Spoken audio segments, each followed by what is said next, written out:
This sucks so much. So Banff is a very big tourist destination in Alberta. And there's something called Sulphur Mountain. Don't you remember there's that part that really smells like sulfur by those natural vents where those stupid snails were? You know, I'm going to say my main memory of the gondola is that we waited for like 2 hours to get on it, and then our ride with the old Brazilian couple. And we asked them, why are you, or you asked them, why are you here instead of at the watching the Olympics in Brazil? Yeah. But basically you take a gondola or a gondola up to the peak so that you can look around. So this is the gondola that you go up. I think this is a view from the top. Yeah, it's pretty. Is that the where? Yeah. Is this the base of it? Oh yeah. No, that's the walk. So when you get to the top, that's the top, but then you can walk away from the station at the top of the mountain. Yes. So you go up this mountain. Like, it's a big area. Yeah. I think we took a picture very, very similar on my phone. I bet you like a billion people have taken this picture. Probably. That always there? I don't remember. You weren't really enjoying yourself when we were there, so I remember we really rushed through the whole experience. It's only because we waited so long, and I was being a dick. Yeah. But so yeah, we went to this gondola. It was a gondola. Yeah. On Tuesday, which was this was published on August 8th. Which was yesterday? Yes. Hundreds of people who took that. So what happens is you go to the top, and then you basically have to wait another hour to get on the gondola, to get in the lineup to go back down on the gondola. There was a power outage. They experienced an unprecedented stoppage to the gondola as a result of a lightning storm on Monday evening. What if people were stuck in the gondola? I actually didn't hear that part of it. So there was hundreds of people trapped at the very top of this, and it gets quite cold up there. It was chilly when we went, and we went in the summer. Yeah, so the lack of preparedness for situations like this is astonishing. Somebody had written on X. And these people... This is like, it's not meant to house people. No, I don't even know if it has doors. No, there's doors in there. I remember we walked around and there's not a lot in there for it being like a huge tourist destination. I remember when we went, I was really disappointed because a lot of shit was closed down or half stocked with crap. Like, it was very disappointing for the amount of money that you pay and the amount of time that you wait, what was up there. Yeah. I mean, it's a nice view, but, like, it's tough. So, basically, they kind of food and blankets, they had to go up. It's like a 5-hour some people hike. had to go up to go take them things, right? So, basically... There's a 5.5 kilometer hiking trail up the mountain listed as moderate difficulty. Yeah, 5-hour hike. Yeah, and it says it's about 655 meters in elevation from bottom to the top. And they had all these people, they were in teams walking them down the mountain. And they did indicate that everybody did make it down safely. But this particular part here, Matthew and Avery White were among the guests trapped at the observation deck overnight. They told CTV News on Tuesday they enjoyed their ride up, but quickly found out they wouldn't be getting down as planned. 9 o'clock is when everything stopped. By the morning, the company announced it had a plan. I guess the plan was to use helicopters, which worked out, but it was a lot, thinking you would be up and down in an hour or two. It's exhausting, Avery said, and I'm really tired. It was everybody for themselves, just trying to find a place, he said. At first, the restaurants didn't open. Finally, we were able to get into a restaurant, so we kind of got a booth area. It was strange. I don't remember a restaurant. Yeah. Oh, yes, there was. Yes. Yeah, it was closed when we went. Like I said, Um, a lot of shit was closed when we went. It was highly disappointing when we went, like a very disappointing experience. For how long we waited in line, how much money we paid. It was a very disappointing experience. yeah, and It was quite a night for visitors in Banff who chose to go up Sulphur Mountain and enjoy the view. At about 8:30 last night, lightning knocked out power in the Bow Valley, stranding people at the top observation deck and in gondolas. About 300 people stayed overnight until helicopters rescued I would them. be more scared about being in the gondola. Where do you poop? Where do you pee? Where do you poop On and the pee? fucking floor and have fun cleaning it. You better refund me. And have fun cleaning up my That's shit. often what I've thought about, like, when people get trapped in elevators. You know what I mean? Yeah. Like, being trapped in an elevator as someone with anxiety would suck, right? Yeah. But being trapped in an elevator as someone with anxiety who also has to poop is like nightmare fuel. Yeah, it sounds like, honestly, to make sure that the system is reliable. That's why we work so hard that when it does go out, we try and get it back on as quick. it sounds like they were working hard to fix the situation, but they had no planning in case it happened. Yeah, which is ridiculous. You'd assume up at the top they would have a Emergency room, blankets, staff only, that's Yeah. full of fucking granola bars and hiking sticks, Yeah. and you say, let's go down the mountain. or get like, you know, donkeys.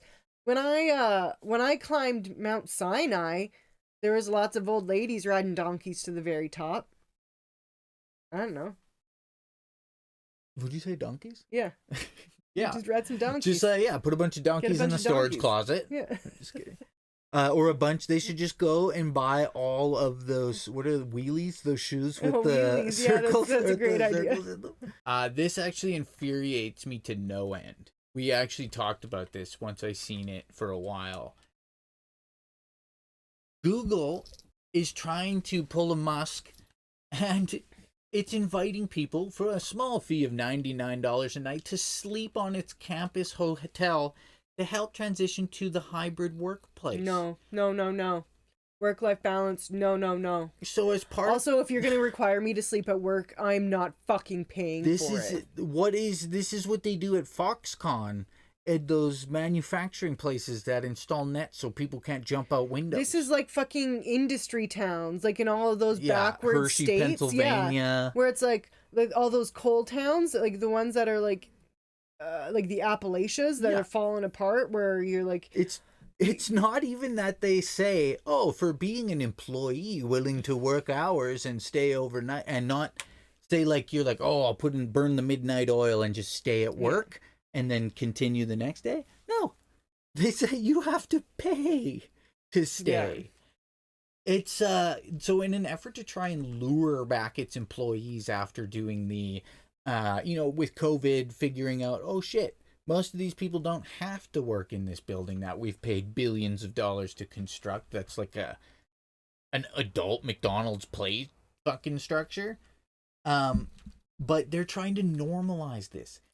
And it should never be normalized. I'm trying to think that works out to probably like close to, I want to do math on this for a second. One moment here. Clear. Exactly, 99 Violetta. times 30. Yeah, that's close to $3,000 a month.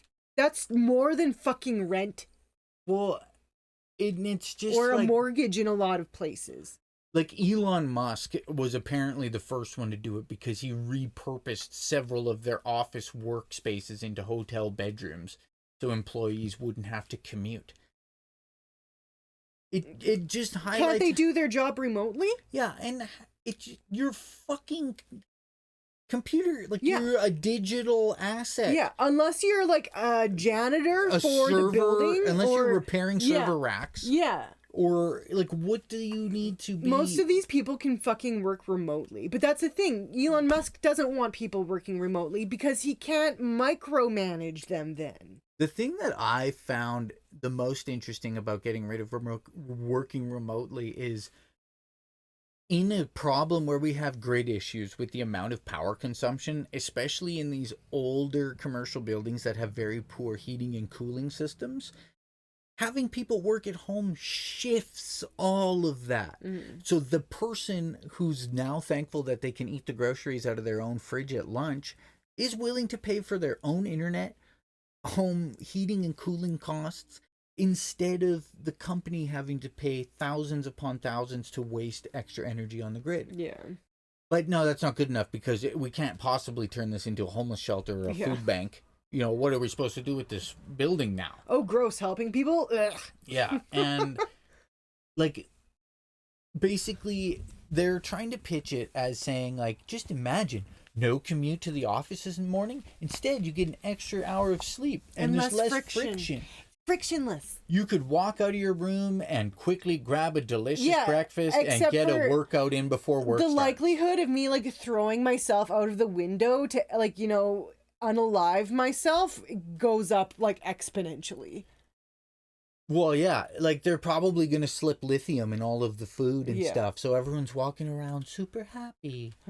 Now, so some employees complained in an internal forum viewed by CNBC that they had mixed feelings about the hotel special.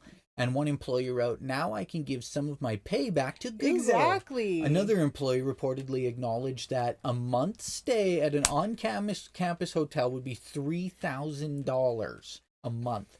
The problem that I have with toxic positivity at work, which you have experienced more than I, because I've always even been if you're sad, push it down and pretend like you're happy. Like, if you're not happy to be here, you're letting everyone else around you down. What are you talking about? I worked at a place where I kind of just, like, you know, HR was standing by me, and so to make small talk, I think it was a Thursday, I expressed my excitement for the weekend because we had something planned.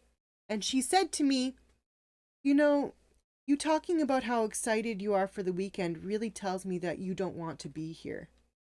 And it's like, no, I don't want or to be I here. can be excited for my own fucking personal time with my husband. When rich people tell you, like, "Oh, you should invest your money," and it's like, yeah, but I only have $100 and I need that to buy groceries. Yeah. So I have to invest it in food that I can invest into my body. Yeah, I have to invest it in food so I don't die tomorrow. So then I can go.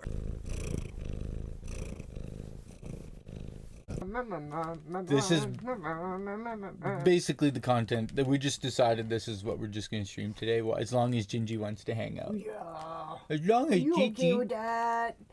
Are you okay with that, buddy? Oh. But, you know, people are obsessed with colors. Color this, color that. Color of your skin. And how you can get that tan pumping, even though, as we like to say, winter is coming. Yeah. Apparently, a TikTok is starting a trend where if you eat carrots, the beta carotene will help orangify you slightly. This is technically true.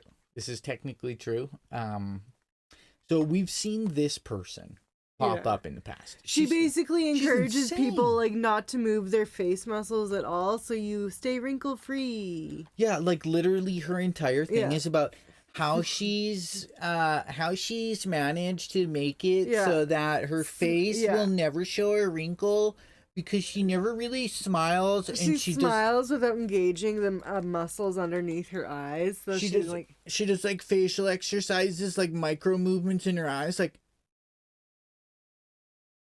And now she's like, if you want to look more tan, just eat carrots. Yeah, eat 1 to 3 carrots a day. Which, like, that could kill you. So they consider it a hack. I haven't actually watched this. Can they, like, make a pill that just makes you naturally tan? They do, Eat actually. large carrots a day. I've been doing this for years. I don't fake tan anymore. I don't go out during the day in the sunlight, and this is literally my natural. Yeah, you know, I don't go out during the day. So I do know that they make a pill that makes you more naturally tan. I don't know if it's good for you, but there's, like, this British lady that took this pill to make herself look more naturally tan, and then she basically moved to Africa and now, like, claims to be I an do African recall woman. that. And she says, "I don't fake tan anymore. I don't go out during the day in sunlight, and this is literally my natural skin color." It's absurd. But when it is eaten in large quantities, it does indeed turn your skin slightly orange. The only where people would probably maybe remember this coming up in the past is actually with Steve Jobs. So Steve Jobs had pancreatic cancer, but he was also obsessed with drinking carrot juice. Yeah. And he drank like 3 glasses like or 4 glasses of carrot juice. Naturopathic medicine, Yeah. right? And when Ashton Kutcher was in the film for Steve Jobs, I think it was called Jobs. Maybe it was called Steve. Maybe it was called Apple. Or maybe it was called Steve Jobs. Eye boners. I don't know. I don't know. But when he was being Steve Jobs in the movie as an actor, he started doing the carrot thing just to, method act it a bit. And he ended up in the hospital with pancreatitis because what happens is when you eat too many carrots, you get too much beta carotene. Yeah, and it actually starts to disable the functionality of your pancreas. Really draconian. That lady was on something. Oh, this lady, yeah. So this is the original. She accused that person of being a lizard on a plane. Yeah, this is the original video. This is basically. There's not a lot of context to be given. This is the video that went viral. That's. But I am telling you right now, that mother back there is not real. Say whatever you want. I'm telling you, I'm getting the off, and there's a reason why I'm getting the off, and everyone can either believe it or they cannot believe it. I don't give two but I am telling you right now, that mother back there is not real. I am telling you, right? Ow! Not real. So that is it. That's the context. A woman on a plane just going insane, out of her membrane. Accusing this dude of not being real. And apparently, the passengers all turn and, I don't know, people analyze that to try and pick out who it was. And there's some guy sitting there, just with his hood up, smiling. Yeah. And they think, Madison said that she was on something, and he might have been like, yeah, I'm a lizard. Has been a development on this. She has come out and said that it was not real. And the frightening aspect that she's referring to in this headline is what has happened since the clip went viral. So she's the woman from the not real video aboard the flight and has finally broken her silence about it and has urged people to not judge her. She said, my life has been blown up. It's frightening. Things grow viral and everything changes, she said.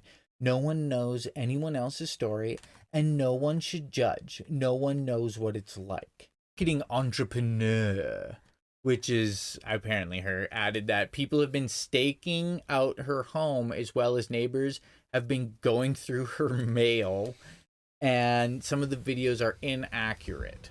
But, oh shit. The story expands. She is identified as a marketing executive with a $2 million home. Sparked over an argument about missing AirPods. Yeah, it basically says she's a marketing executive who lives in Texas. When the police reviewed the documents about the incident, so her name is Tiffany Gomez. So she's 38 and was allegedly unwilling to leave the flight despite her rant and had to be removed by staff. So it was alleged that she got into an argument with family members she was traveling with over a pair of missing AirPods. And she accused her relatives of stealing them. Then it says the female then started claiming the aircraft was not safe and did not want the aircraft to leave due to her believing it would not make it to its destination, the July complaint states. The other passengers aboard the flight were then forced to exit the plane so they could be screened through security again. Oh, you fucking bitch. Carrot Top. Carrot Top, who's known by his or Scott Thompson, known by Carrot Top and or Scary Motherfucker these days. Who was on board. He was definitely in coach, with everybody else for sure. Filmed himself in the airport after he was allegedly forced to deplane along the other passengers. This is on my airplane, Carrot Top said in a since deleted Instagram video before turning the camera towards himself to tell his followers, well, this is why we're all sitting here in fucking Dallas now, because she lost her earbud. Interesting. In the follow-up video allegedly taken after the incident, Thompson revealed that he and the other passengers finally made it to Florida. The New York Post, yes, says she lives in a $2 million home in the Lakewood neighborhood of Dallas.